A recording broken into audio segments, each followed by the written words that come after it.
മലയാള സിനിമയെ ആസ്വാദകരെ സംബന്ധിച്ചിടത്തോളം മികച്ച മാസങ്ങളായിരുന്നു മാർച്ചും ഏപ്രിലും.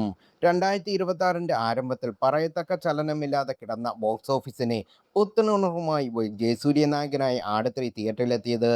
ഇതിന് തൊട്ടു പിന്നാലെ ബോക്സ് ഓഫീസിനെ പഞ്ഞിക്കിട്ട് ഇൻഡസ്ട്രി ഹിറ്റായ വാഴ 2 എത്തിയതോടെ ഒരുപടി നല്ല ചിത്രങ്ങളുടെ പ്രേക്ഷകരെ കഴിഞ്ഞതിൻ്റെ സന്തോഷത്തിലാണ് പ്രേക്ഷകർ.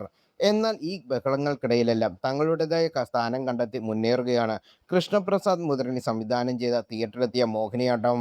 റിലീസ് ചെയ്ത് 19 ദിവസങ്ങൾ പിന്നിടുമ്പോൾ ബോക്സ് ഓഫീസിൽ നിന്ന് 23 കോടിയിലധികം നേടി മുന്നേറുകയാണ് മോഹിനിയാട്ടം.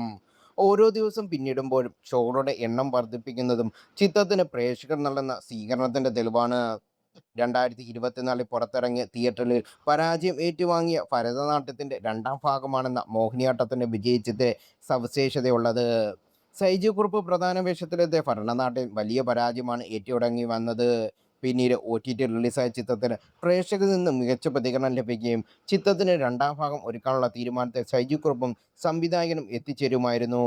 മോഹിനിയാട്ടവുമായി ബന്ധപ്പെട്ട് നൽകിയ അഭിമുഖത്തിൽ ഭരതനാട്യം തിയേറ്റർ വിസിറ്റിങ്ങിന് പോയപ്പോൾ നേരിടേണ്ടി വന്ന ദയനീയ അനുഭവം കൃഷ്ണദാസ് മുരളി പങ്കുവച്ചിരുന്നു. റിലീസ് ചെയ്ത ആദ്യ ദിവസങ്ങളുണ്ടായിരുന്ന പല തിയേറ്ററിലും ചിത്രം കാണാൻ ആളില്ലാത്തതിനാൽ ഷോ ക്യാൻസലാക്കേണ്ടി വന്നതിനെക്കുറിച്ച് സംവിധായകൻ സംസാരിച്ചു. എന്നാൽ ആദ്യ ഭാഗത്തേക്കാളും മികച്ചതാക്കി കൂടുതൽ കെട്ടുറപ്പുള്ള കഥയുമായി മോഹിനിയാട്ടം തിയേറ്ററിലെത്തിയത്. ആദ്യ ഭാഗത്തിന് അഭിനേതാക്കൾക്ക് പുറമെ സിരാജ് വെഞ്ഞാറമൂട്, ബേബി ജീൻ, ജഗദീഷ്, വിനയ് ഫോർട്ട് തുടങ്ങിയ വമ്പൻ താരനിരയുമായാണ് ചിത്രം തിയേറ്ററിലെത്തിയത്.